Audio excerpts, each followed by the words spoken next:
Complex. यहां पर एक चीज ध्यान में रखेंगे कि there are two types of isomerism hybridization, sp3d2 और d2sp3। हाइब्रिडाइजेशन में डिफरेंस हो सकता है, लेकिन स्ट्रक्चर जो होगा उसका क्या होगा बताओ, ऑक्टाहेड्रल ही होगा। हम क्या कह रहे हैं, चाहे sp3d2 हो या d2sp3, स्ट्रक्चर कैसा होगा, ऑक्टाहेड्रल। और आई थिंक हमको लगता है कि ऑक्टाहेड्रल स्ट्रक्चर तुम लोग समझते होगे। अगर हम आपसे डिस्कस करें ऑक्टाहेड्रल स्ट्रक्चर, तो ऑक्टाहेड्रल स्ट्रक्चर तुम लोग बता सकते हो कि कैसा होता है।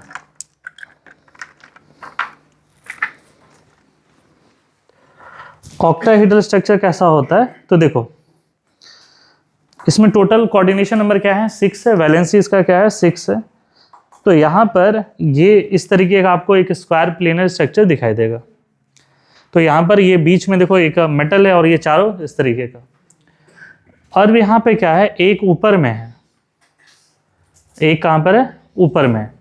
तो अगर हम एक काम करते हैं, 3 एटम को मिलाते हैं, तो सामने के तीनों एटम को मिलाएंगे तो एक फेस सामने बनेगा, किनारे बनाएंगे तो एक फेस इधर बनेगा, एक फेस इधर बनेगा और एक फेस। तो इसकी वजह से ऊपर में कितना फेस बन रहा है। उसी तरीके से अगर नीचे लगा दें तो नीचे कितना फेस बनेगा, तो टोटल कितने फेस बने।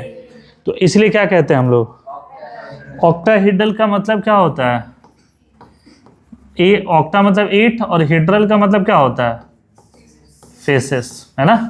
तो यहाँ पर कहते हैं कि इसके 8 फेस होते हैं। अब इसमें है कि हम लोग बात करेंगे कि भाई इसमें जीआई कैसे हो सकता है, या होगा तो कितने होंगे, किस टाइप्स के होंगे। बहुत सारे इसमें फॉर्मूला वगैरह भी बनते हैं, यहाँ पर फॉर्मूला के अकॉर्डिंग हम लोग निकाल सकते हैं। सबसे पहला अगर हम लोग देखें यहाँ पर कि फॉर्मूला अगर लिखते हैं कि मान लीजिए हम फॉर्मूला लिख ले Ma6, M metal M is central metal और A इज लिगेंड, और ये 6 टाइप के हैं एक जैसे। जैसे फॉर एग्जांपल अगर हम बात करते हैं तो आपको दिखता होगा FeCN6, तो यहाँ पर -3 हो जाए, -4 हो जाए। अभी चार्ज से इसको कोई मतलब नहीं है, बट ये देखो कि आयरन जो है वो 6 क्या आपके सेम टाइप के हैं, तो सेम टाइप के लिगेंड से ये कनेक्टेड है। इसी तरीके से ऐसा भी हो सकता था FeCl6, जो इसके ऊपर में चार्ज हो जाए -n, है ना, इस तरीके से। ऐसा भी हो सकता था कि कोबाल्ट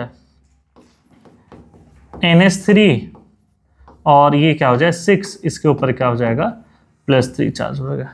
ऐसा भी हो सकता था कि क्रोमियम हो जाए, यहाँ पर क्या हो जाए, क्रोमियम हो जाए। तो यहाँ पर इस केसेस में क्या होता है कि यहाँ पर सभी एक टाइप के लिगेंड है। तो अगर बताओ कि ये तो यही स्ट्रक्चर हुआ, क्या इसमें कोई भी जीआई का फॉर्मेशन हो सकता है, एक भी ज्योमेट्रिकल आइसोमर, 6 तो एक जैसे है ना। तो जब भी अगर Ma6 होगा तो कितने ज्योमेट्रिकल आइसोमर्स बनेंगे इसमें, 0। तो हम कह सकते हैं नो जीआई। क्या हो जाएगा, नो जीआई, मतलब एक भी ज्योमेट्रिकल आइसोमर्स इसमें नहीं बनने वाले। अगर स्ट्रक्चर्स में ये देखोगे तो ये कुछ ऐसा ही होगा कि कोई भी स्ट्रक्चर्स में अगर हम लोग चेंजेस ले भी आए, जिससे A इस तरीके का है, तो चेंज लाने से भी कोई फर्क इसमें नहीं दिखता। समझे इस बात को। तो ये Ma6 दिख रहा है इस स्ट्रक्चर, तो इस स्ट्रक्चर को कहते हैं हम लोग Ma6, और इसमें किसी प्रकार का ज्योमेट्रिकल आइसोमर नहीं होंगे। ठीक है, ये तब होगा when the central metal is connected with all 6 types of ligand. पहला एग्जांपल क्लियर है, आगे बढ़े सर।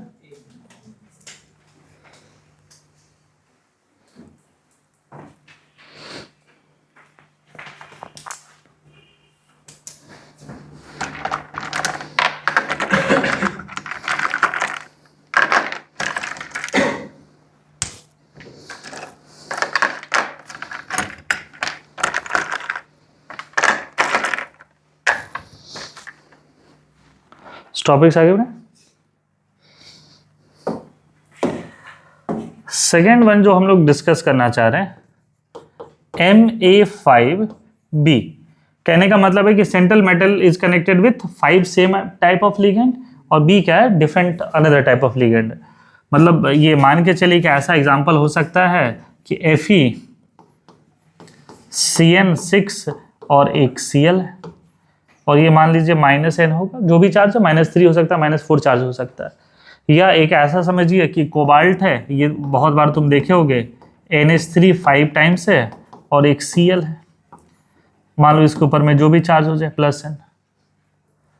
तो चार्ज वाला चीज छोड़ दो, अभी जो देखो कि जो सेंट्रल मेटल एटम है it is connected with 5 NH3 और क्या है, एक Cl है। मतलब ये स्ट्रक्चर जो है हमने क्या कर रहे हैं, इसमें से कोई भी एक को हटा करके इसमें एक क्या लगा देंगे, दूसरा लिगेंड लगा देंगे। तो बताइए कि क्या इसमें किसी प्रकार का ज्योमेट्रिकल आइसोमर की पॉसिबिलिटी है क्या? मतलब एक इसको ऐसे रखें, ऐसे ले जाएं, किसी भी प्रकार की इसमें पॉसिबिलिटी दिख रहा है आपको? हाँ या ना? तो जो Ma5B होगा इसमें कितना Gi होगा? किसी प्रकार का कोई ज्योमेट्रिकल आइसोमर्स नहीं होंगे इसमें, किसी प्रकार के ज्योमेट्रिकल आइसोमर्स नहीं होंगे। आप स्ट्रक्चर भी बनाएंगे तो एक ही जैसा आपको दिखाई देगा कि इसमें नहीं होने वाला है। मतलब M, मान लीजिए हम चारों A इधर रख दे और एक ऊपर रख दे और एक B मान लीजिए कहीं भी रख देते हैं, तो इससे किसके ज्योमेट्री में कोई फर्क नहीं दिखेगा, ये स्ट्रक्चर एज इट इज आपको ऐसा ही दिखाई देगा। समझे इसको? तो इसमें किसी प्रकार का कोई भी ज्योमेट्रिकल आइसोमर्स आपको नहीं दिखने वाला।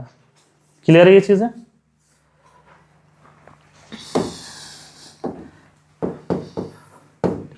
अगर Ma4B2 हो जाए स्ट्रक्चर, Ma4B2 मतलब 4 जो हैं सेम टाइप ऑफ लिगेंड और B जो है डिफरेंट टाइप ऑफ लिगेंड, अगर ऐसा हो जाए, मान लीजिए कि ऐसा स्ट्रक्चर है कि Fe है, Cn4 है, 2 Cl है, और मान लीजिए कि कुछ भी इस पे चार्ज होगा -n।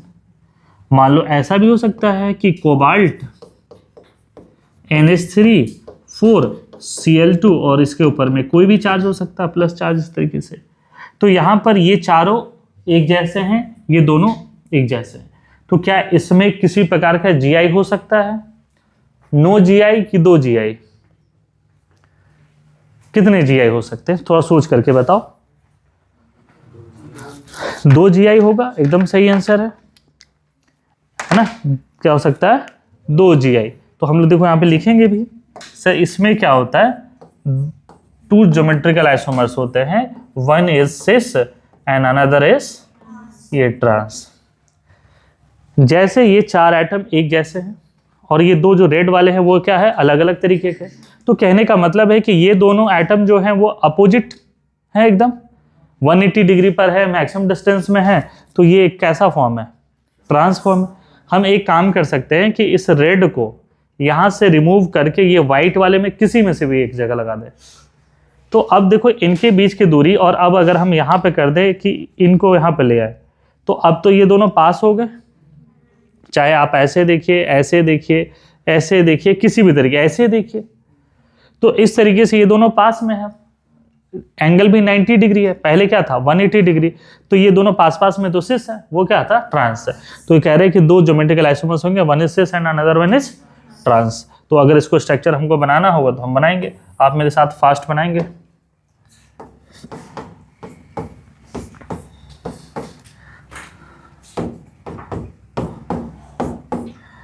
ऐसा पॉसिबिलिटी है कि हम एक काम करते हैं कि यहाँ पर B रख दे और यहाँ पर B रख दे, यहाँ पे B रख दे और यहाँ पर B रख दे। जब B पास में हो जाएगा इस तरीके से, दोनों B पास में है, तो इसको हम क्या कहेंगे, सिस। और दोनों B अपोजिट हो जाएं तो इनको हम क्या कहेंगे, ट्रांस। और ये दोनों अलग अलग आइसोमर्स है।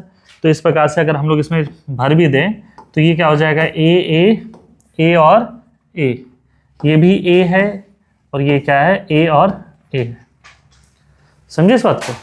तो कहने का मतलब ये ट्रांस फॉर्म है और ये कौन सा फॉर्म है, सिस फॉर्म है। तो सिस ट्रांस क्या होता है ये समझे इसको? तो इसमें कितने Gi होंगे, नो Gi, 2 Gi, 2 Gi होंगे, ठीक है। इसी तरीके से देखो सेम स्ट्रक्चर है, अगर हम ऐसा लिख दे Ma4 B और C, तो भी यहाँ पे कितने होंगे? 2 GI होंगे। कौन कौन से? एक सिस और एक ट्रांस, है ना। इसमें परेशान नहीं होना है। इसमें हम मान लीजिए कि एक ऐसा काम करें,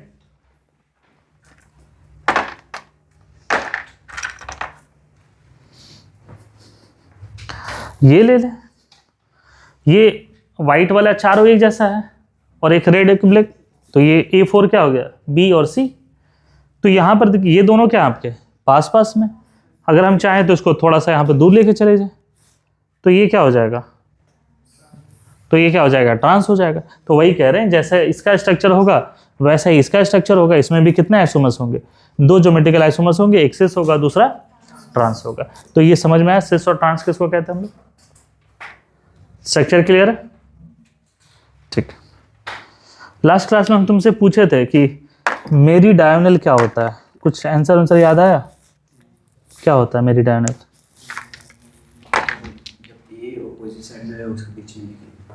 ए और, तो ये मेरी डायगोनल है कि वो मेरी डायगोनल है? कोई नहीं है, ठीक है, सही आंसर है। तो कौन है? MA3B3 टाइप में होता है। MA3 एक होना चाहिए और B3 हो जाए, BCD हो जाए, है ना, इस तरीके का इस समय हो सकता है। तो उसको हम लोग बढ़ते हैं, ये एक इम्पॉर्टेंट भी है। आई थिंक ये कौन सा एग्जाम्पल है? 4th ना? 5th है ना? तो ये है आपका MA3B3 type.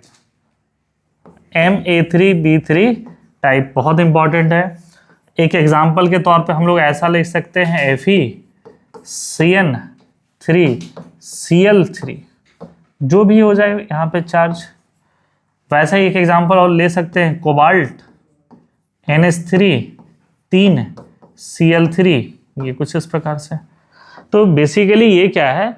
Central metal is connected with 3A type of ligand and 3 क्या हो जाएगा? B type of ligands. तो इसको हम लोग कैसे देखें इसको, है ना, किस तरीके से इसके बारे में अगर हम लोग बात करें कि ये कैसा होगा, तो देखो इसमें हम लोग कहते हैं कि एक स्ट्रक्चर ऐसा हो जाए, यही टोटल 6 होंगे, यहाँ पर टोटल 6 हो जाएंगे, जिसमें कि ये ऊपर वाला एक्सियल है, ये भी एक्सियल है, तो ये चारों क्या हो जाएंगे? इक्विप्लेनर, इक्विटोरियल भी कहते हैं इसको। तो एक ऐसा हो जाए कि इस केस में 3 कहाँ हो जाए? बोलो, इक्विटोरियल कहाँ पर हो जाए? 3 इक्विटोरियल। तो 3 इक्विटोरियल का मतलब है कि यहाँ पर हम लोग रख दें ए, इन दोनों में से कहीं एक जगह एक, और इसको हम B रख दें और B रख दें। तो A जो है वो कहाँ है? 3 इक्विटोरियल में, यस और नो? B कहाँ है? 2, हाँ ठीक है, सही कह रहे हो, 2 एक्सियल और 1 इक्विटोरियल, ठीक है।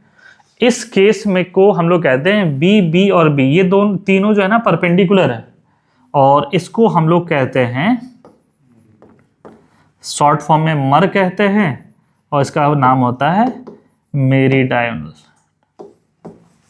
क्या नाम होता है इसका? मेरीडायोनल।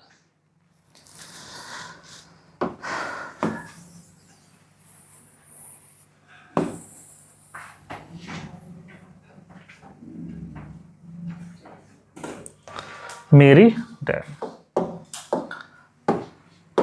नेक्स्ट वन जो हम लोग यहां से बात करते हैं, ये इसी टाइप का स्ट्रक्चर है, M है, ठीक है। यहां क्या है, इस कंडीशन को समझो। इस बार क्या है कि ये तीनों A इधर है, A और A, और B और B। मेरीडायोनल में क्या है बताओ? ये इसको कहते हैं फेशियल। क्या कहते हैं? फेशियल, है ना, और शॉर्ट फॉर्म में क्या कहते हैं? FAC कहते हैं। फेशियल में क्या है कि A जो है 2 कहाँ है? इक्विटोरियल। 1 कहाँ है? एक्सियल।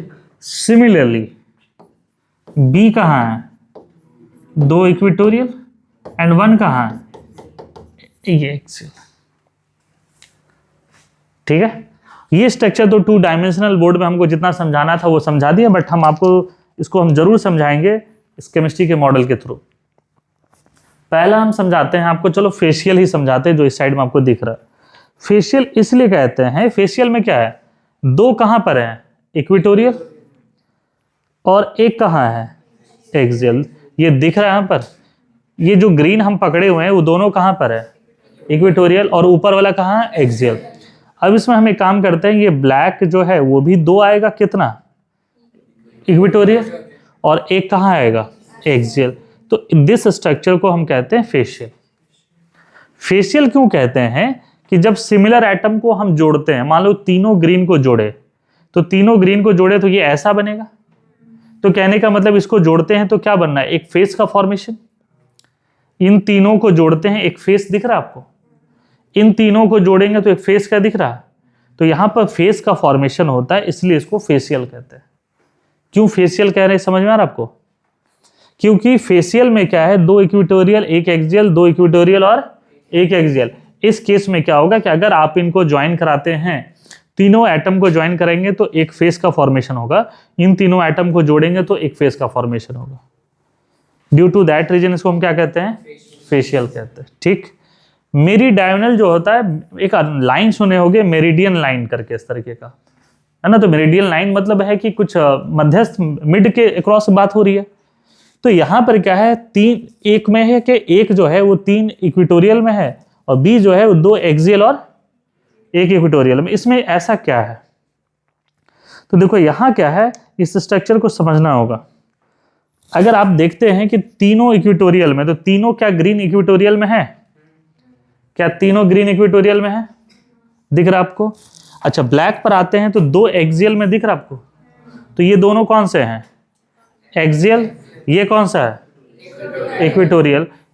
अब ये तो हम स्ट्रक्चर हो गया। अब एक गौर से देखना, क्या तीनों ब्लैक आपको एकदम बीचों बीच दिखाई दे रहे हैं, ठीक, क्या तीनों ग्रीन आपको बीचों बीच दिखाई दे रहे हैं, एक हॉरिजेंटली है, एक वर्टिकली है, तो दोनों बीचों बीच आ रहे हैं, और इसलिए इसको हम कहते हैं मेरीडायनल।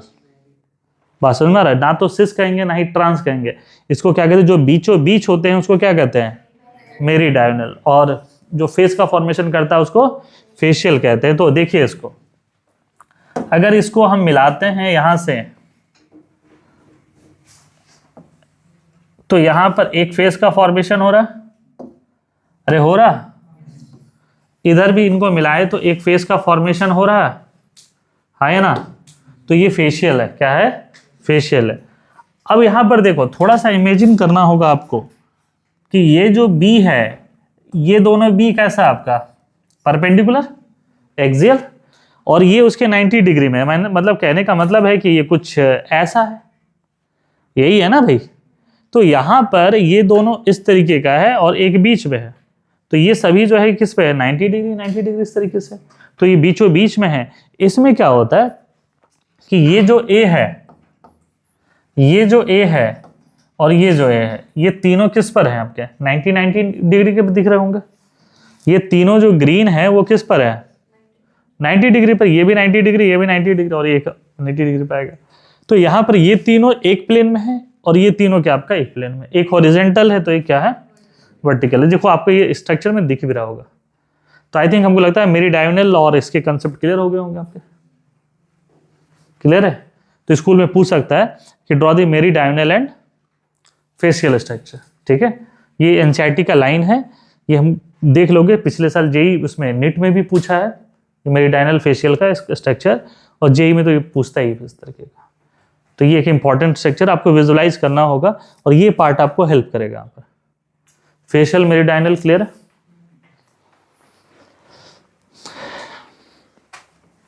बढ़िया आगे।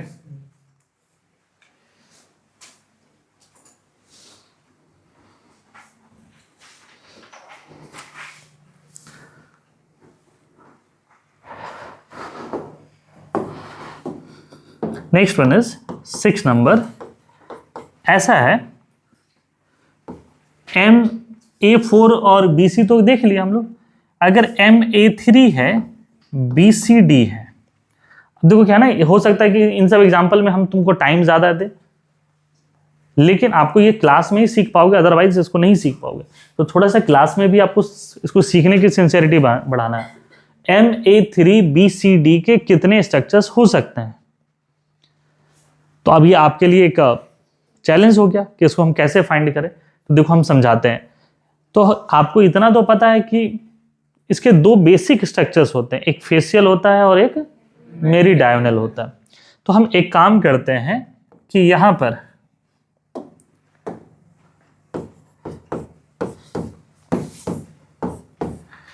ये तीनों ए को बना दिए और ये भी क्या बना दिए, बी, सी और डी। ये कौन सा स्ट्रक्चर है? कौन सा स्ट्रक्चर है? ये फेशियल स्ट्रक्चर है, ठीक है।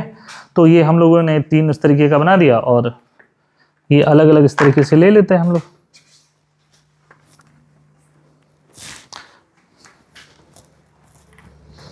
ये स्ट्रक्चर कौन सा है? ये फेशियल स्ट्रक्चर है, दिख रहा है आपको? ये स्ट्रक्चर फेशियल स्ट्रक्चर है, मतलब ये तीनों इस तरीके का और ये तीनों इस तरीके का। This one is facial structure. इसमें और कोई चेंजेस नहीं कर सकते हम लोग। ऐसा कोई चेंज है कि रेड को ग्रीन से इंटरचेंज कर दे तो कुछ नया मॉलिक्यूल मिल जाएगा? रेड को इस सीमेंट कलर के जो है आपको ग्रे कलर का, इससे अगर इंटरचेंज कर दे तो कुछ नया मिल जाएगा? तो नहीं। तो this molecule contain only one facial structure. क्या हो जाएगा? Only one facial structure. अब हटते हैं हम लोग मेरिडायोनल पर। मेरिडायोनल जो है वो थोड़ा सा टफ टाइप का दिखेगा।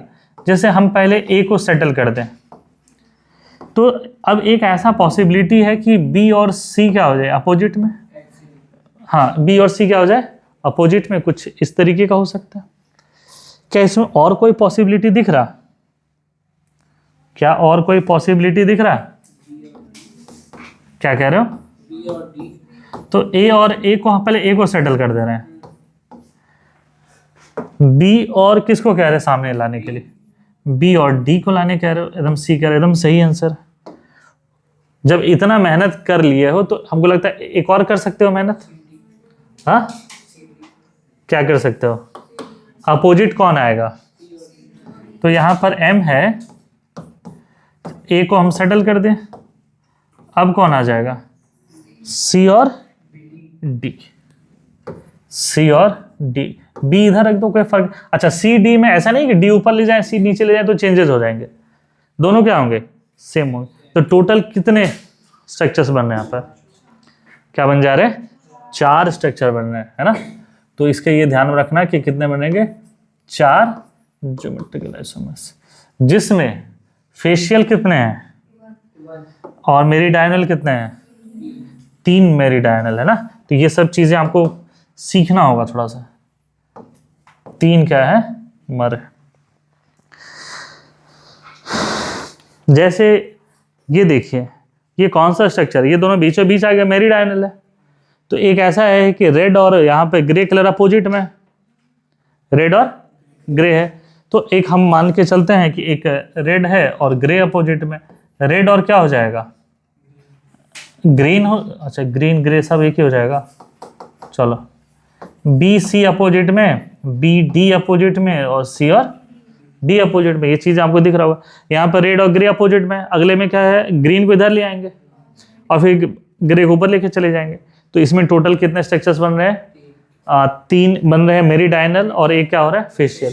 तो ऐसे हो सकते हैं कि एग्जाम में ये दे दे एग्जाम्पल के तौर पर। देखो एग्जाम्पल कैसे हो सकता है।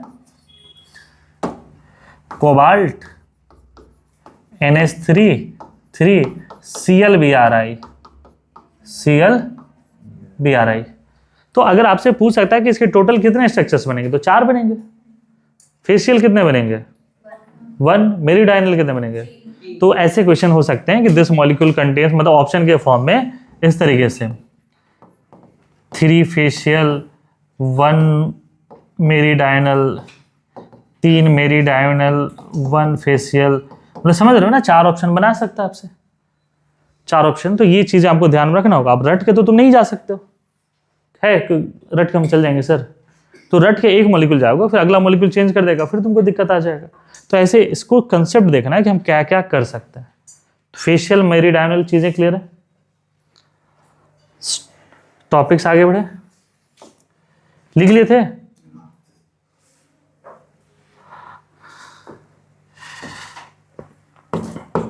सेवन नंबर, मान लीजिए Ma2BCDE है, Ma2BCDE है, तो टोटल कितने मॉलिक्यूल्स बना लोगे?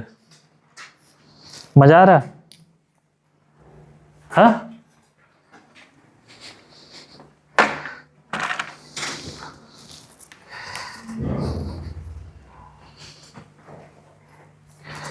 टोटल कितने स्ट्रक्चर्स बन जाएंगे? दिख रहा है?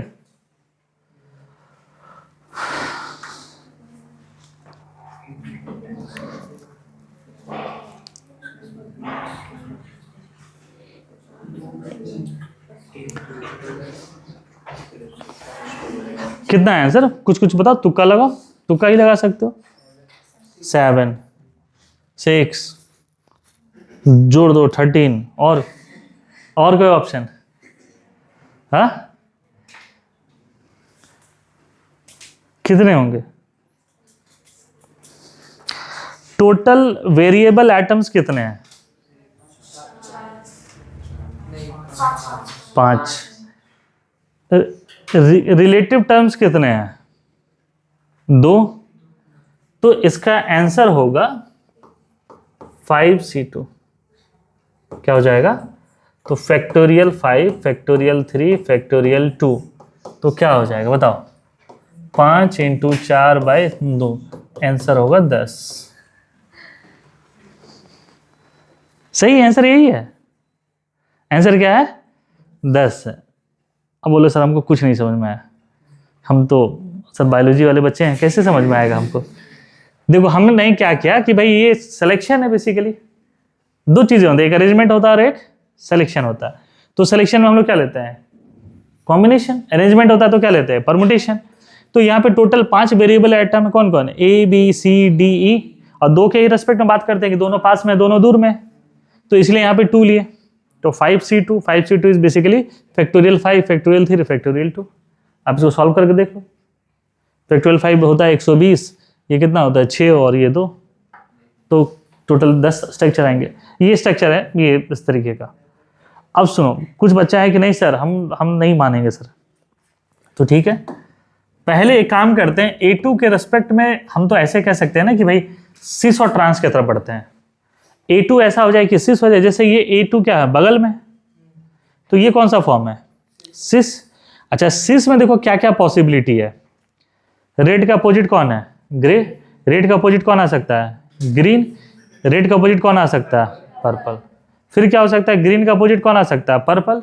ग्रीन का अपोजिट कौन आ सकता है? ग्रे। और पर्पल और ग्रीन। तो 5 स्ट्रक्चर ऐसे हो गए। सिस में मान लीजिए कि सिस है, तो ऐसा हो सकता है कि अपोजिट में कौन कौन आ जाए? बी और सी आ जाए, बी और डी आ जाए, बी और ई आ जाए। ये हो सकता है ना सिस में? अपोजिट की बात कर रहे हैं। और क्या क्या हो सकता है? सी डी, सी ई, और क्या हो सकता है? डी। कुछ समझ में आया? ये कौन सा फॉर्म है? सिस। ये कौन सा फॉर्म है? ट्रांस। अब आते हैं हम लोग ट्रांस में। ऐसा नहीं है कि मैथ्स वाला बच्चा ही कर पाएगा, जिसको मैथ्स नहीं आता वो नहीं कर पाए, ऐसा कोई नहीं है। अब हम लोग ये कौन सा फॉर्म ले लिए? ट्रांस। तो अभी भी हमारे पास वही है कि ग्रीन का अपोजिट क्या हो सकता है? पर्पल। ग्रीन का अपोजिट क्या हो सकता है? रेड। ग्रीन का अपोजिट क्या हो सकता है? ये। तो फिर यहाँ पर भी वही हो जाएगा, B C, B D, B E, C D, C E, D, दोनों में 5-5, तो कितना हो गया? 10। कौन मजा किस में आया? नीचे वाला कि ऊपर वाले में? लेकिन ऊपर वाला तो आता ही नहीं है, ऊपर वाला तो नहीं आता। तो करिए उसको, क्या बोले? 9 हो गया, 12 हो गया। कोई रिपीट कर गया होगा? कौन कौन रिपीट किया?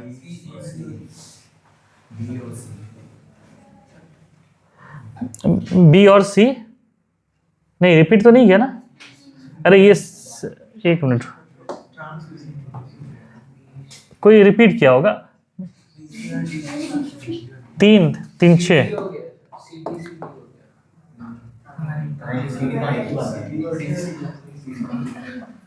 कोई एक रिपीट हुआ होगा कहीं ना कहीं पर, है ना? क्या ऐसा हो सकता है कि चलो कि टोटल 10 आने चाहिए इसमें स्ट्रक्चर्स। जैसे यहां पर देखो कि अगर अच्छा 2 रिपीट इसलिए आ गया होगा कि जैसे ही इन दोनों को अपोजिट लिए तो ये अपोजिट तो डिफॉल्ट में आ जाएगा। नहीं समझे? नहीं समझ में? कहने का मतलब है कि अगर ये ट्रांसफॉर्म में है तो अगर रेड और इसको अगर ये लिए अपोजिट में तो ये दोनों भी तो सेम ही स्ट्रक्चर हो जाएगा, तो कहीं ना कहीं एक रिपीटेशन आया होगा।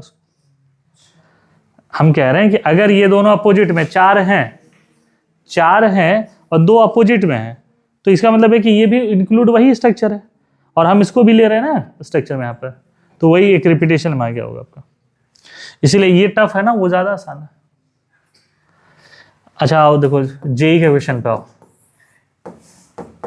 MABCDEF कितने होंगे? 2 4 6 8 10 15 20 50 100 कितने होंगे? 6 वेरिएबल है।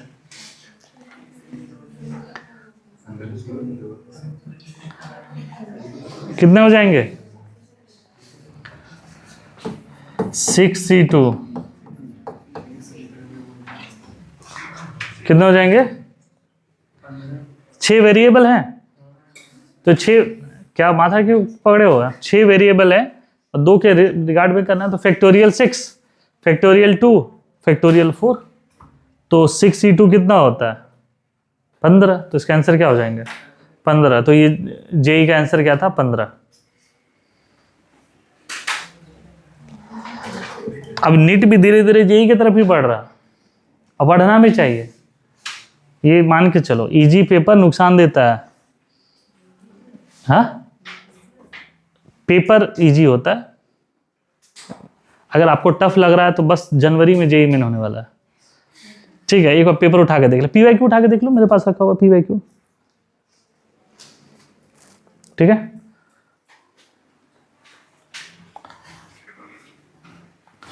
क्या दिक्कत है तुमको? ठीक है, सर से पूछना कि sir they are 6 position in a die. एक डाई में कितने पोजीशन है? 6 पोजीशन है। वी हैव टू क्या कहते हैं, सेलेक्ट 6 डिफरेंट नंबर्स, तो उसकी क्या पॉसिबिलिटी हो सकता है? जैसे लूडो में खेले होगे तो एक के अपोजिट में 6 होता है, तो एक के अपोजिट में 2 हो जाए, एक अपोजिट में 3 हो जाए, तो उसकी कितने पॉसिबिलिटी हो सकता है? 15। कितना हो सकता है? 15। यही तो है 15। लूडो आता है और ये आइसोमेरिज्म नहीं आता। लूडो तुम सोचो कि जब तुम 5-6 साल के थे, 7 साल 8 साल, तब लूडो आता था। अब सीधे डबल एज हो गए लेकिन तुमको ये नहीं आ रहा। सिंपल सा है कि भाई क्या हो सकता है इसमें? लूडो आ रहा है, रिलेशन नहीं बनाने आ रहा है। बड़े से आगे हम लोग, हाँ देखो ऐसा ऐसा नहीं बोला करो। 1 के अपोजिट 2 हो सकता है, 1 के अपोजिट 3, 1 के अपोजिट 4, 1 के अपोजिट 5, 1 के अपोजिट 6, 2 का अपोजिट 3, 2 का अपोजिट 4, 2 का अपोजिट 5, 2 का अपोजिट 6, 3 का अपोजिट 3 का अपोजिट 3 का अपोजिट 4 का अपोजिट 4 का अपोजिट 5 का अपोजिट। कितना है? काउंट करके देख लो। है 15? है ना 15? हम वही तो कह रहे हैं, अगर सभी डिफरेंट हो जाए तो अपोजिट देखते चलिए कि क्या अपोजिट पॉसिबिलिटी बन सकता। अब समझ में आया? तो ये 15 इस तरीके से बने। वहां पर 2 रिपीट हो रहे होंगे तो उसको हटा दो, यही रिपीट हो रहे थे ना, इसको हटा दो, कितना बच रहा उधर? काउंट करके देखो तो वही 10 उसका आंसर था।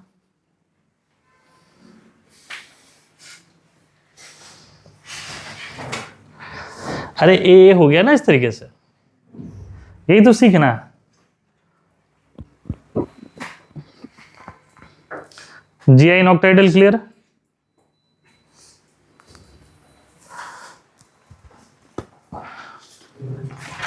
1 के अपोजिट 2 हो जाए, 1 के अपोजिट 3 हो जाए, ये अपोजिट लेकर के हम लोग चल रहे हैं यहाँ पर। टॉपिक्स आगे बढ़े।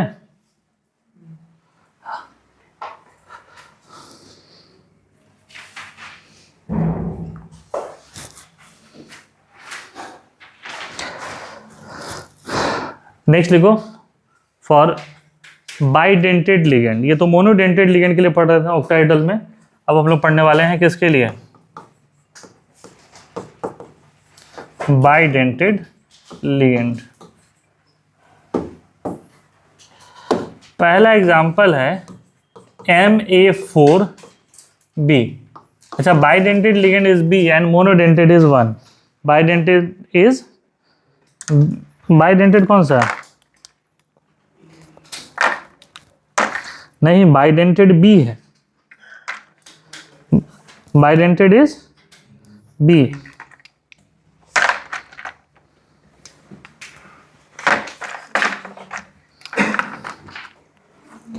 दिख रहा है स्ट्रक्चर। MA4B कैसा हो सकता है, ये ऐसा ही स्ट्रक्चर होगा, और ये बाइडेंटेड है तो इनके बीच में एक बॉन्ड लगाना होगा। तो ये ब्लैक वाला जो है ये बाइडेंटेड है, ये ब्लैक वाला क्या है, ये बाइडेंटेड, और ये ग्रीन वाले सारे क्या है, मोनोडेंटेड है, and yellow is central metal atom. क्या इसमें और कोई पॉसिबिलिटी है,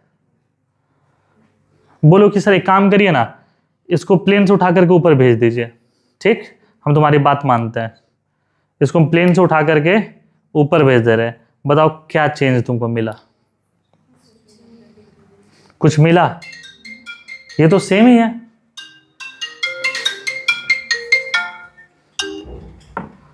समझे कि नहीं इस बात को, ये कुछ ऐसा ही है।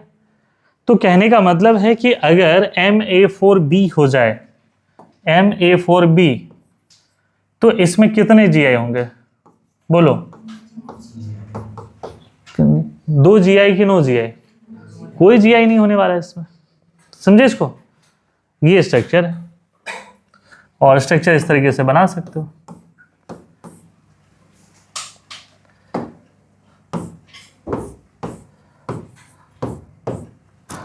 ये बाइडेंटेड हो गया, ये मोनोडेंटेड है, ठीक है।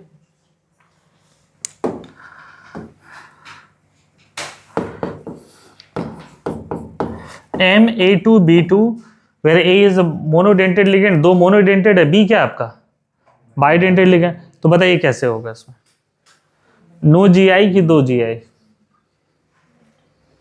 नो GI, एकदम सिंपल वर्ड है, no GI 2 GI।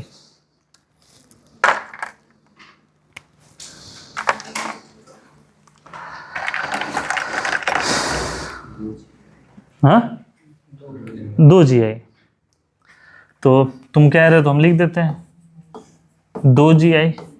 2 GI obviously तब एक सिस होगा और दूसरा क्या होगा, ये ट्रांस होगा। इसको समझिए ये क्या कहना चाह रहे हैं, मेटल है,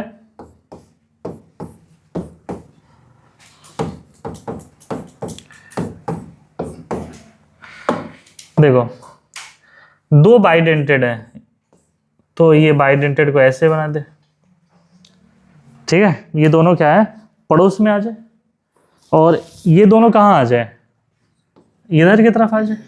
तो ए में क्या है, सेम साइड में है कि जैसे ए जो ग्रीन वाला है वो मोनोडेंटेड है, और ये जो ब्लैक वाला है वो बाइडेंटेड लिगेंड है, तो ये दोनों का पास में बना रहा है, this form is cis form. तो इसको क्या कहेंगे हम लोग, बोलो क्या कहेंगे, सिस। यहाँ एक काम करिए कि ए और ए को इधर ले आइए, ये बी है और ये बी है, तो इन दोनों को यहाँ पे कनेक्ट करिए, तो ये कौन सा फॉर्म हो गया, ये ट्रांसफॉर्म हो गया।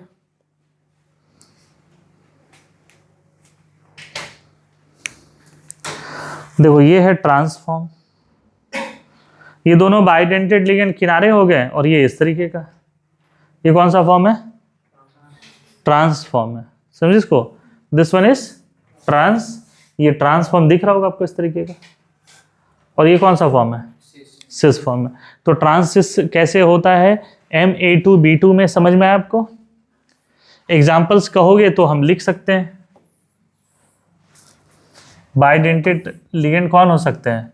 ऑक्जेलेटो है क्या, FeOX whole twice CN whole twice. एक काम करिए, ये -N -3 हो सकता है, -4 हो सकता है। तो ऑक्जेलेटो इज बाइडेंटेड लिगेंड और साइनाइड क्या आपका मोनोडेंटेड है, तो इस हिसाब से हो सकता है। और भी एग्जाम्पल हो सकते हैं, हाँ, इथेन 1,2 डायमाइन और मान लीजिए NH3 ले लें होल ट्वाइस, और यहाँ पे मान लो कि +3 ले लेते हैं, ठीक है, +N भी ले लेते हैं। तो यहाँ पर क्या है कि 2 मोनोडेंटेड है, 2 बाइडेंटेड है, तो इसके कितने GI हो जाएंगे? 2 GI हो जाएंगे। एक आपको दिख रहा है सिस फॉर्म में, एक दिख रहा है आपको ट्रांस फॉर्म में, तो ये सिस और ये ट्रांस। सिस ट्रांस क्या हुआ समझ में आपको, है ना? तो ये स्ट्रक्चर्स होते हैं और इसके बारे में हम लोग बात कर रहे हैं यहाँ पर।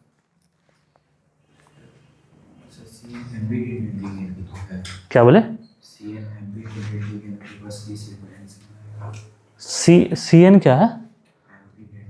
बट हम तो ऑप्टिकल पढ़ रहे हैं ना, तो ऑप्टिकल में तो स्ट्रक्चर सेम होनी चाहिए, तो फिर they will be structural isomers, फिर स्टीरियो आइसोमर्स नहीं कहेंगे उसको क्या? उसको तो हम नहीं कहेंगे ना। इसमें क्या होता है, बेसिक स्ट्रक्चर्स तो सेम होते हैं, फिर उसको हम यहाँ पे CN नहीं लिख करके NC लिखते हैं। CN नहीं लिख कर क्या लिखते हैं? NC लिखते हैं। समझे इसको?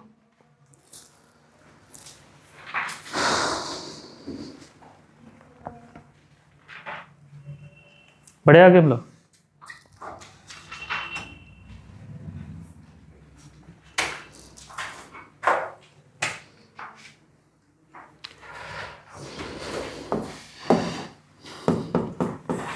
अच्छा, अगर MB3 होगा, सीधे ध्यान में रखना कि इसके अंदर में किसी प्रकार का कोई GI ये नहीं होगा। ये तीनों तो लगभग सेम ही हो गया ना, तो यहाँ पर कोई पास और इसमें नहीं होगा। और ये खास, ये थोड़ा सा ध्यान में रखना होगा कि इट मस्ट बी क्या होना चाहिए? सिमेट्रिकल। एसिमेट्रिकल होगा तब हो सकता है। एसिमेट्रिकल में हो सकता है कि मान लो कि जैसे यहाँ पर नाइट्रोजन है, यहाँ ऑक्सीजन आ जाए, यहाँ ऑक्सीजन हो जाए, यहाँ नाइट्रोजन हो जाए, तब सिस ट्रांस वगैरह हो सकता है। बट सिमेट्रिकल होगा तो ये नहीं होगा। समझे? तो ये सिमेट्रिकल वाली चीजें ध्यान में रखना होगा। जैसे अगर हम आपसे पूछे कि इसके कितने ज्योमेट्रिकल आइसोमर्स होंगे, हाँ,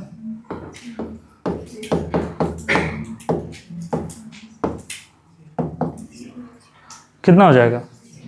ये 0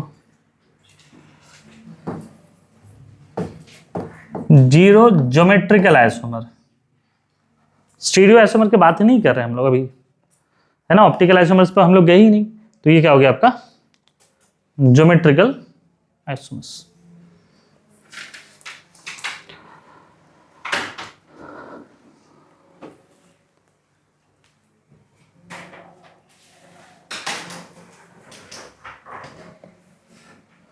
बड़े टॉपिक से तो ज्योमेट्रिकल के इसी तरीके के एग्जांपल से आपको लिगेंड के हिसाब से देखना होगा। अब स्टीरियोआइसोमर्स का जो सेकेंड पार्ट है उसको हम लोग क्या कहते हैं? Optical isomers. ऑर्गेनिक केमिस्ट्री में आई थिंक ये बहुत अच्छे से डेप्थ में पढ़े होंगे। तो ऑप्टिकल आइसोमर्स किसको कहते हैं? कंसेप्ट ऑलमोस्ट यहाँ भी वही सेम है। मतलब ये जो है वो ऑप्टिकल रोटेशन से रिलेट करता है PPL का, प्लेन पोलराइज्ड लाइट को, कि कौन सा लाइट को किस तरीके से करता है।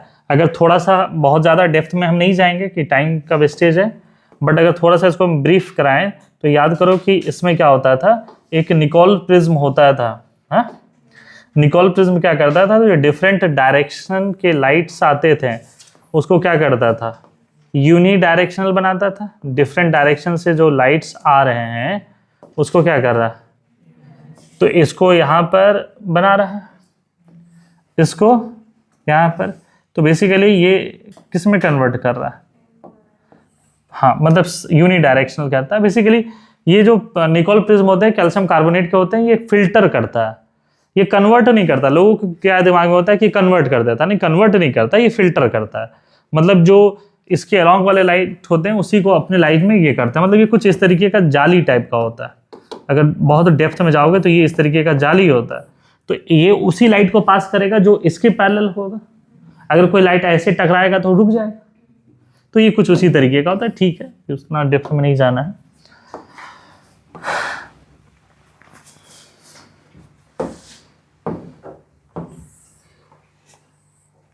ये पोलैरीमीटर होता है जिसके लेंथ डेसीमीटर में होता है। डायग्राम आपको बनाने की जरूरत नहीं है, ऑर्गेनिक केमिस्ट्री में इसको हम पढ़ाए हुए हैं, बट एक बार भूल गए होगे पक्का तुम लोग, तो उसको रिकॉल कराने के लिए हम लोग कर रहे हैं बस, समझे इसको।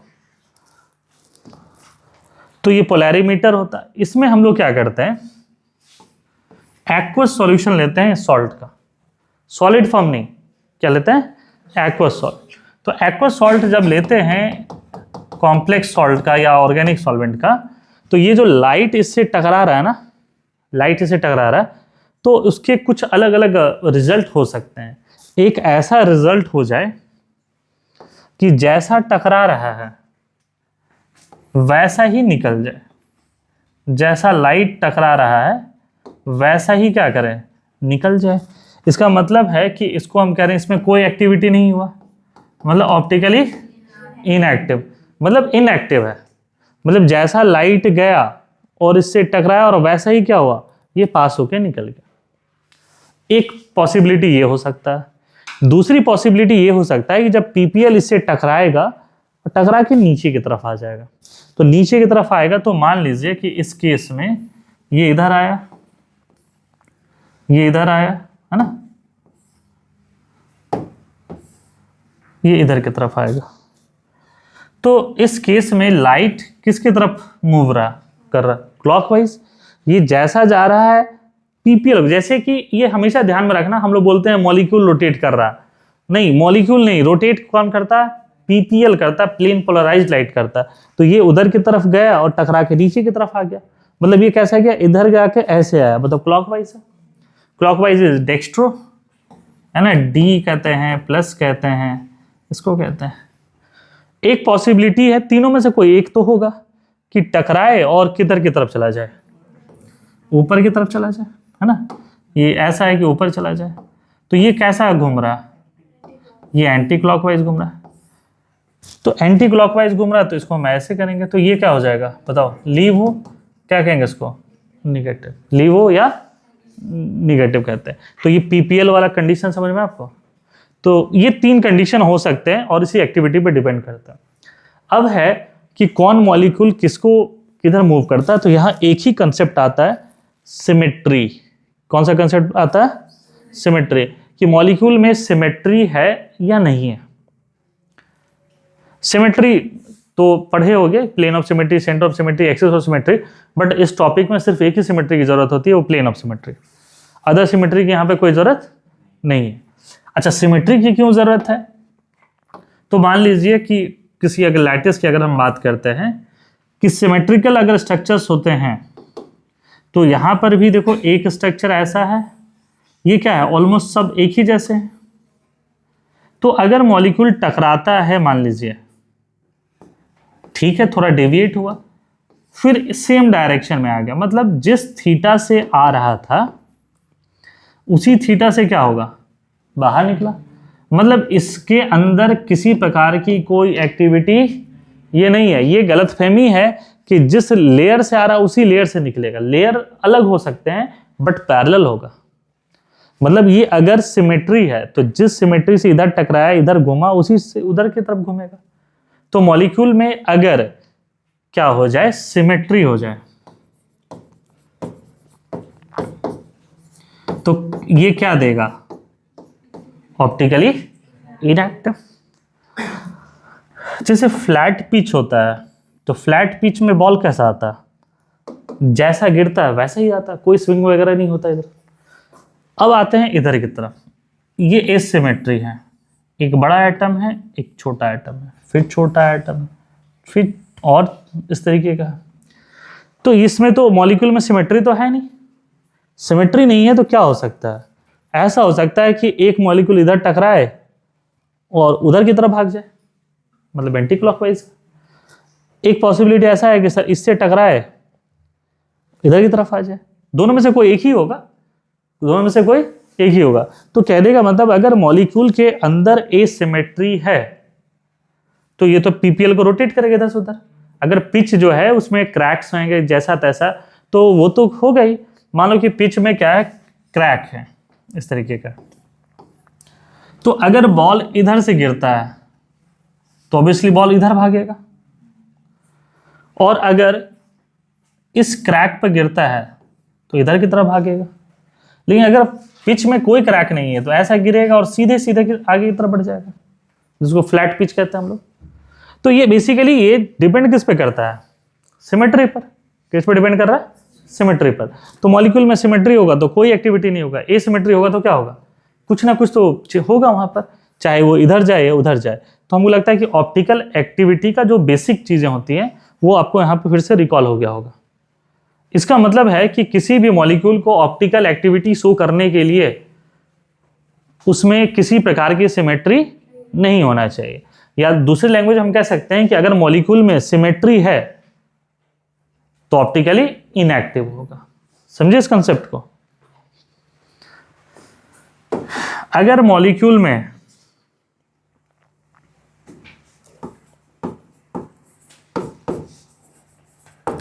एनी टाइप ऑफ सिमेट्री हो, क्या हो जाए, किसी भी प्रकार का सिमेट्री हो जाए, तो सिमेट्री हो जाएगा तो क्या होगा, इसको ऑप्टिकली ये inactive.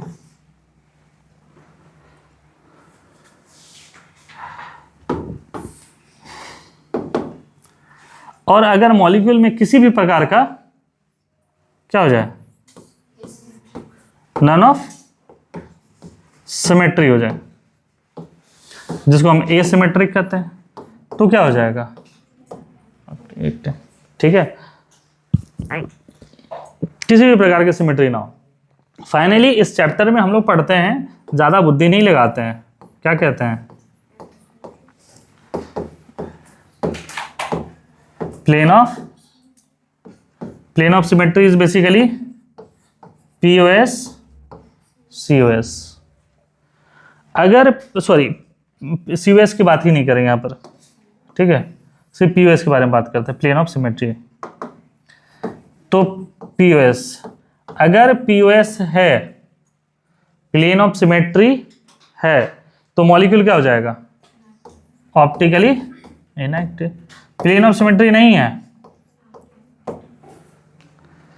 For a coordination compound to show optical activity, उसके पास प्लेन ऑफ सिमेट्री नहीं होनी चाहिए। ये कंडीशन अभी समझे कि कोऑर्डिनेशन कंपाउंड जो है वही ऑप्टिकली एक्टिव होगा जिसमें प्लेन ऑफ सिमेट्री ना हो या उसमें absence of plane of symmetry हो जाए। What do mean by plane of symmetry? Plane of symmetry किसको कहते हैं? प्लेन ऑफ सिमेट्री किसको कहते हैं, बोलो। इक्वली डिवाइड, दोनों आइडेंटिकल मिरर इमेज। तो जैसे कि सुनो, S है, S तो इक्वली डिवाइड हो जाएगा, होगा ना, S तो इक्वली, जो ऊपर का हाफ होगा वही नीचे हाफ होगा, हाँ, ठीक है। प्लेन ऑफ सिमेट्री देखो क्या होता है, इसको समझो। एक अल्फाबेट लिए हम लोग ए, इसको हम बीचों बीच काटते हैं, तो काटने पर दो इक्वल पार्ट हमको मिलेगा। यहाँ पर एक पार्ट मिलेगा ये वाला और एक पार्ट मिलेगा हमको ये वाला, एक पार्ट ये एक पार्ट, समझे इस बात को। क्या ये दोनों इक्वल हाफ हैं और इसका वो मिरर इमेज है, हाँ, तो दोनों चीजें होनी चाहिए। जो कटा हुआ पार्ट है एक तो इक्वली होना चाहिए और दूसरा उसका वो मिरर इमेज होना चाहिए। बात समझ में आ रहा? सुपर इम्पोजिबल नहीं, नॉन सुपर इम्पोजिबल, समझे कि नहीं बात? मतलब ये तुम बताओ कि इसको अगर हम मिरर इमेज है, इक्वल है, बट इसके ऊपर रख दें, छप जाएगा? नहीं छपेगा ना, इसी चीज को कहते हैं, ठीक है। लिखो प्लेन ऑफ सिमेट्री का डेफिनेशन आपको लिखना चाहिए, प्लेन ऑफ सिमेट्री का डेफिनेशन लिखना चाहिए ना।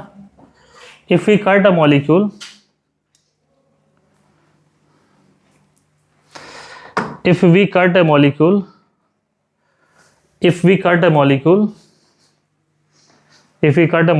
into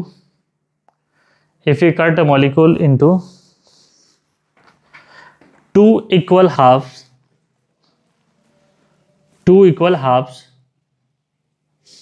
and those halves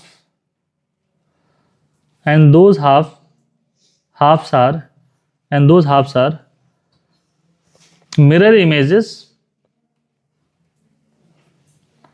those half are mirror images of each other,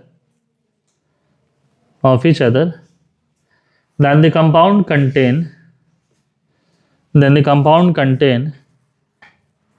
POS. What is the definition of POS? है ना, अगर मॉलिक्यूल को हम दो इक्वल हाफ में कट कर दें और कटा हुआ पार्ट एक दूसरे का क्या हो जाए, मिरर इमेज हो जाए, है ना, एक दूसरे का मिरर इमेज, तो हम कहेंगे कि मॉलिक्यूल में क्या है, प्लेन ऑफ सिमेट्री है। ऑर्गेनिक केमिस्ट्री में पढ़े होंगे इसको, बढ़े आगे। प्लेन ऑफ सिमेट्री समझ में आया? If you cut a molecule into two equal half and those halves are mirror images to each other, है ना, तो then the compound contain plane of symmetry.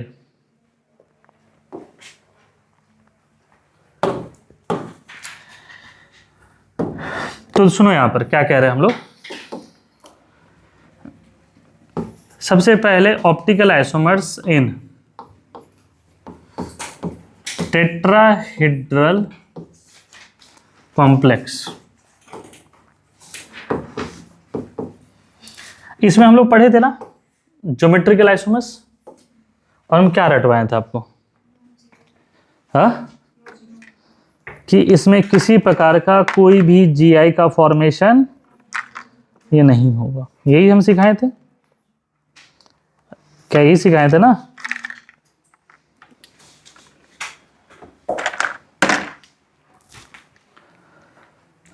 अब आते हैं ऑप्टिकल आइसोमर्स और टेट्राहेड्रल। टेट्राहेड्रल का मतलब है कि we are talking about sp3, तो 4 वैलेंसी है।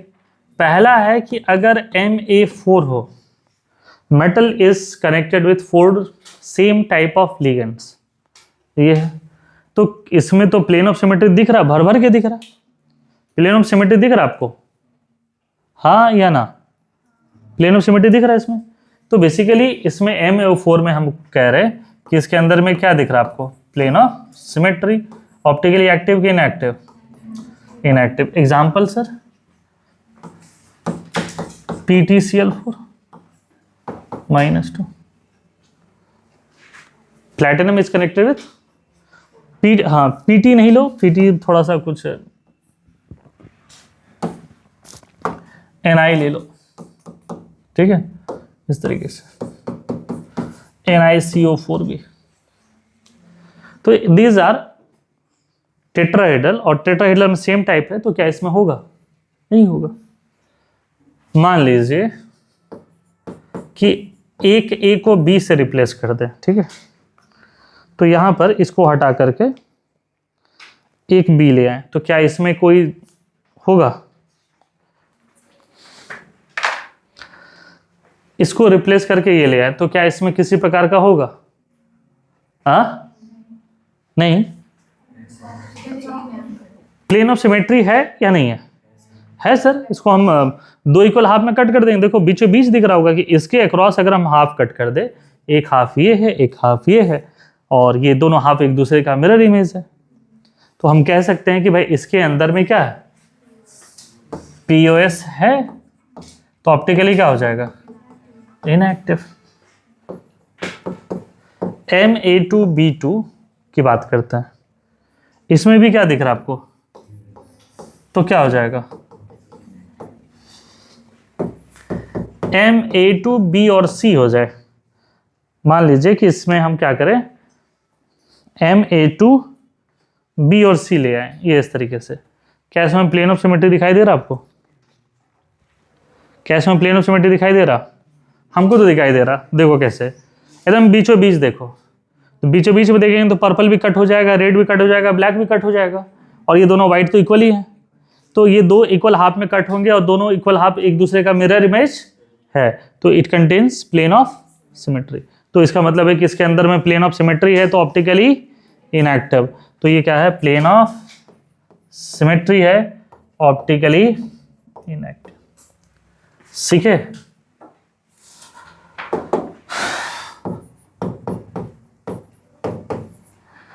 अगर MABCD हो जाए, MABCD हो जाए, तो क्या इसके अंदर में प्लेन ऑफ सिमेट्री होगा? ये तो चारों डिफरेंट है ना। अब अगर बीचों बीच आप कट किए तो ब्लैक कट हो जाएगा, व्हाइट कट हो जाएगा, ग्रीन कट हो जाएगा, लेकिन एक हाफ में पर्पल आएगा, एक हाफ में रेड। अगर आप रेड को इधर लेके चले गए तो एक हाफ में ग्रीन आ जाएगा, एक हाफ में पर्पल। पर्पल को बीच में मिलेगा तो एक हाफ में व्हाइट, एक में ग्रीन, हाँ रेड। तो कहने का मतलब है कोई किसी भी तरीके से ये दो इक्वल हाफ में कट ही नहीं हो सकता। तो अगर sp3 है और चारों के चारों क्या है, तो इसमें प्लेन ऑफ सिमेट्री, तो क्या हो जाएगा? तो ऑप्टिकली एक्टिव कभी भी कब होगा? जब इसमें चारों क्या हो जाए? डिफरेंट होंगे। समझ में आया इस चीज है? यही एक कंडीशन है, अदर बाकी सारे कंडीशन में ये नहीं होगा।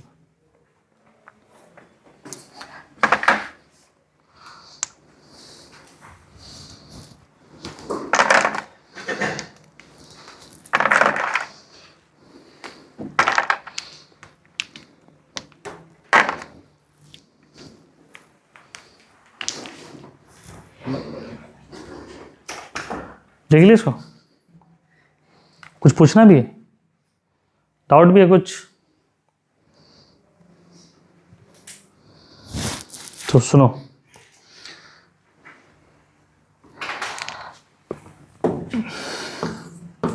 Optical isomers in square planar structure, and this one is DSP2. Optical isomerism in square planar structure, and this one is DSP2.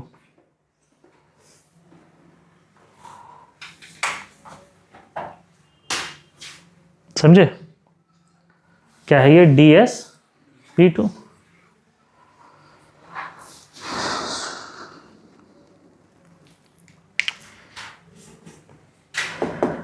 तो देखो यहां पर क्या हो सकता है, MA4 हो सकता है, MA3B हो सकता है, MA2B2 हो सकता है, MA2BC हो सकता है, MABCD हो सकता है। तो किस में प्लेन ऑफ सिमेट्री होगा, कौन ऑप्टिकली एक्टिव होगा, कोई बता सकते हो?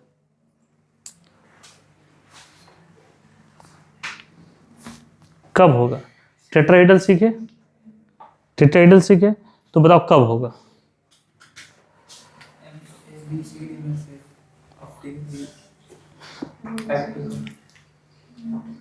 बोलो।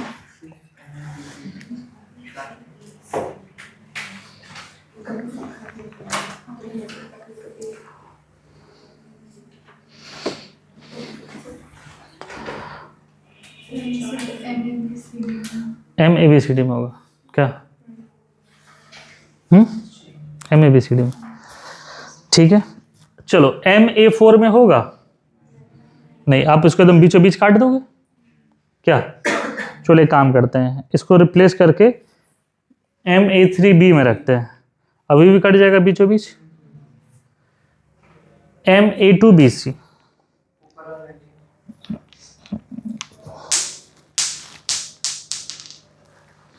ये आ गया MA2BC, अभी भी कट सकता है, अभी भी प्लेन से कर सकता है ना इक्वली, कैसे?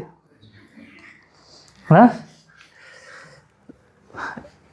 अब यही कह रहे हो कि इसे 4 अगर होगा तो नहीं होगा, 4 होगा तो नहीं होगा, ये किसी भी तरीके से कटने वाला ये नहीं है। गधे हो तुम लोग। क्या हो? जब नाम में ही है प्लेनर, नाम में ही क्या है, तो इसको क्या कहोगे? प्लेन ऑफ सिमेट्री होगा कि नहीं होगा? जब मॉलिक्यूल ही प्लेनर है, इसके देखो ठीक है, तुम कैसे ऐसे क्यों कर रहे हो, ऐसे काट रहे हो? ये मॉलिक्यूल प्लेनर है, आप स्लाइस से काट दो इसको। जब नाम में ही क्या है, तो अब जैसे आप KFC में जाके पूछोगे कि भाई चिकन है क्या, यही हुआ ना कि KFC में जाके क्या पूछ रहे हो। तो बेसिकली इसका कहने का मतलब है कि जब स्ट्रक्चर्स के नाम में ही ये क्या लगा हुआ, प्लेनर, इसका मतलब है कि मॉलिक्यूल क्या होगा, प्लेन ऑफ सिमेट्री। तो जिस प्रकार से तुमको हम रटवाए थे कि GI जो है किसमें नहीं मिलता है, sp3 में नहीं मिलता है, उसी तरीके से ऑप्टिकल आइसोमर्स किसमें नहीं होता है, DsP2 में नहीं होता है। इसको रट लोगे? हाँ, तो दो चीज हम रटवा रहे हैं आपको। क्या क्या रटवा रहे हैं? कि GI is not found in sp3। दूसरा क्या कह रहे हैं? ऑप्टिकल आइसोमर जो है वो इसमें नहीं मिला है, क्योंकि it contain plane of symmetry, चाहे एक हो, दो हो, सभी चारों अलग अलग हो जाए। कुछ समझ में आया ये चीज़ें? स्क्वायर प्लेनर एकदम आसान है ना। स्क्वायर प्लेनर जब भी मिल जाए तो ये सीधे क्या कहोगे कि इसमें किसी प्रकार की ज्योमेट्री नहीं होता। क्लियर है? मतलब ऑप्टिकल आइसोमरिज्म नहीं होगा क्योंकि उसमें प्लेन ऑफ सिमेट्री है। तो यहाँ तक क्लियर है?